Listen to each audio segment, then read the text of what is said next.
नमस्कार मित्रों। आज हम एक विशेष चर्चा कर रहे हैं वस्त्रों पर। ये एक गंभीर चर्चा इसलिए है क्योंकि पुराने जो वस्त्र होते हैं उनको हम यदि यूं ही कहीं फेंकते रहते हैं तो उससे वातावरण भी खराब होता है और बहुत सी परेशानियां भी हमें देखने को मिलती हैं।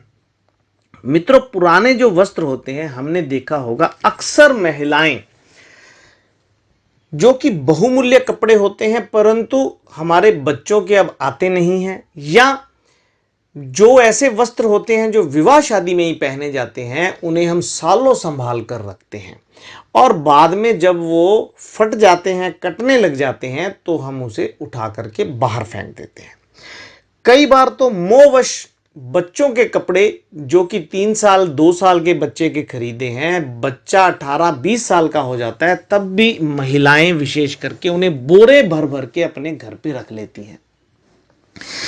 अब मित्रों, इतने वर्षों से जो कपड़े आपके पास पड़े हैं ना ही तो वो किसी के काम आए और जब आपने फेंके तो वो बिल्कुल ध्वस्त हो चुके थे, वो किसी के काम आ ही नहीं सकते थे।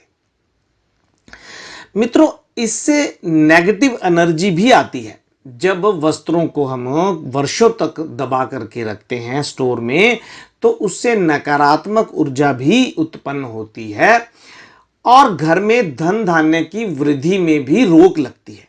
इसके साथ साथ बहुत से लोगों को मैंने देखा है जो कि भंडार की भंडार अपने कपड़े रखते हैं।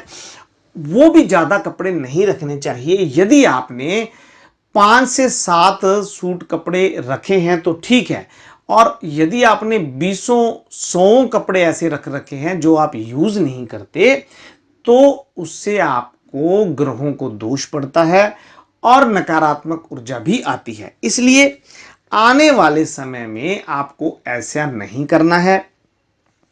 बहुत बार क्या होता है मित्रों कि जो कपड़े हम फेंकते हैं उससे हमें डर लगता है कि इसका गलत प्रयोग हो जाएगा, कोई तंत्र मंत्र इस पर हो जाएगा, कोई जादू टोना कर देगा, ये तो हमारे विवाह के कपड़े हैं, या ये तो हमारे बच्चा जब छोटा था उसके जन्म के कपड़े हैं। ऐसा सोच सोच कर हम डरते भी रहते हैं और बहुत सी ऐसी घटनाएं हमने देखी भी हैं कि लोग कहते हैं कि जी हमारे वस्त्र किसी ने काट दिए, इसकी वजह से हम पर दोष आ गया। मित्रों, ऐसा नहीं होता है। आपको इन भ्रमों में नहीं पड़ना है और जो भी आपके वस्त्र हैं आप किसी भी गरीब आदमी को जिसके पास वस्त्र वैसे नहीं है, कीमती वस्त्र नहीं है और आपके पास वो व्यर्थ पड़े हुए हैं, उसे दें। इससे उसके मन में प्रसन्नता भी होगी और वो उसे यूज करेगा तो वो काम भी आएंगे। अब कुछ वस्त्र ऐसे होते हैं जो हमारे कट जाते हैं, फट जाते हैं, वो वस्त्र हमें किसी को नहीं देने चाहिए। और दान में कभी भी पुराने वस्त्र नहीं दिए जाते। दान हमेशा नई चीज का, नए वस्त्रों का किया जाता है। इसलिए दान समझकर मत दें किसी को कि ये लो मैं आपको वस्त्र दे रहा हूं, ये दान समझ के रख लो। नहीं, दान हमेशा नया ही दे। पुराने वस्त्र किसी को आग्रह करके, उनसे प्रार्थना करके कहें कि ये मेरे काम के नहीं है, आपके काम आ सकते हैं तो आप इसे धारण करें। ऐसे ही बच्चों के कपड़े भी आप ऐसे ही दिया करें। और ब्राह्मण को और अपने गुरु को कभी भी पुराना वस्त्र पहनने के लिए बिल्कुल ना दे। अब जो कटे फटे पुराने वस्त्र हैं जिसमें अंडरगारमेंट्स भी आ जाते हैं वो हम किसी को नहीं दे सकते। तो ऐसे जो वस्त्र आपके घर पे इकट्ठे हैं उन्हें आजकल रीयूज के लिए वस्त्रों का कारखाने होते हैं जहां पर उसके फुट मैट्स बन जाते हैं, रस्सियां बन जाती हैं और इसके अलावा और बहुत सी ऐसी फैक्ट्री में चीज़ें रीयूज के लिए कपड़ों की बनाई जाती हैं, वहां पर आप इसे दे दिया करें ताकि इसका पुनः कुछ इस्तेमाल करके घर के यूज के लिए ही कुछ ना कुछ बन पाए। तो मित्रों, बिल्कुल वहम में ना पड़े। वस्त्र देते समय आपको किसी से पैसे नहीं लेने चाहिए। बहुत बार हमने देखा है कि हम वस्त्र किसी को बेच भी देते हैं।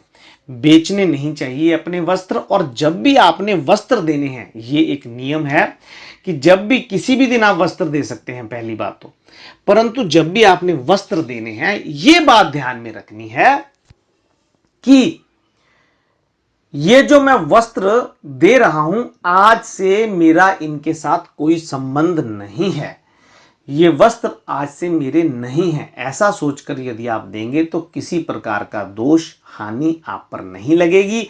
वस्त्रों को कभी भी पानी में मत बहाएं, कभी भी आप खुले में छोड़ करके ना आए, जमीन में ना दबाएं। और इससे पोल्यूशन बढ़ता है, आसपास गंदगी बढ़ती है, वातावरण आपका खराब होता है। तो रीयूज करवाएं या किसी गरीब को दें। धन्यवाद। हमारे चैनल को जरूर सब्सक्राइब करें। जय माता दी।